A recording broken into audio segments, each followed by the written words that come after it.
केंद्र की मोदी सरकार ने जनवरी 2025 में 8वें वेतन आयोग बनाने का ऐलान तो कर दिया था, लेकिन अभी तक इसके सदस्यों के नाम और उनके कामकाज यानी टर्म्स ऑफ रेफरेंस TOR की आधिकारिक घोषणा नहीं की गई है, जबकि यही तय करेगा कि आयोग किन मुद्दों पर विचार करेगा।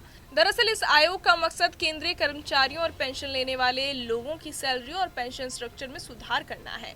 माना जा रहा है कि इसके लागू होने में कुछ समय लग सकता है, लेकिन अच्छी खबर ये है कि इसका असर जनवरी 2026 से ही गिना जाएगा और कर्मचारियों को पिछली तारीख से ही बकाया मिल जाएगा। इसी वजह से करीब 49 लाख केंद्रीय कर्मचारी और 65 लाख पेंशनभोगी इस आयोग का बेसब्री से इंतजार कर रहे हैं।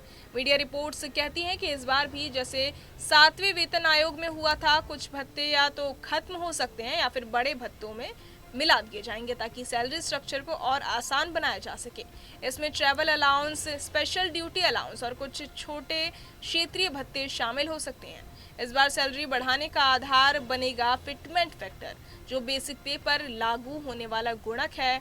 अनुमान लगाया जा रहा है कि ये 1.83 से 2.86 के बीच रह सकता है, जिसका सीधा मतलब है कि कर्मचारियों की तनख्वाह में 13 से 34% तक का इजाफा हो सकता है।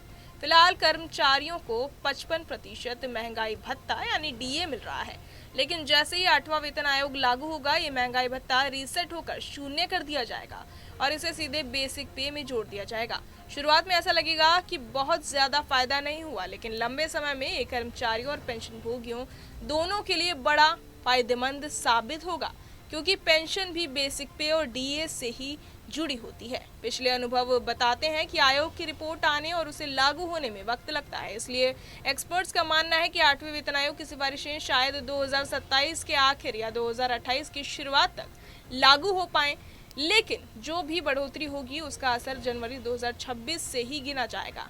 यानी इंतजार भले लंबा हो, फायदा देर से नहीं मिलेगा।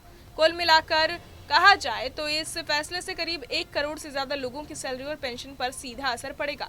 कर्मचारियों और पेंशनर्स की उम्मीद है कि न सिर्फ उनकी बेसिक सैलरी और पेंशन में बढ़ोतरी होगी, बल्कि महंगाई भत्ता और छोटे छोटे भत्तों को मिलाकर वेतन ढांचा और भी साफ, आसान और पारदर्शी बन जाएगा। यही वजह है कि 8वां वेतन आयोग अभी से चर्चा का बड़ा मुद्दा बना हुआ है और हर कोई इसकी अधिसूचना और सिफारिशों पर नजर गड़ाए बैठा है। बहरहाल इस पूरी खबर को सुनकर आप क्या कुछ सोचते हैं, हमें कमेंट बॉक्स में जरूर बताएं और बाकी तमाम खबरों के लिए सब्सक्राइब करें न्यूज नेशन।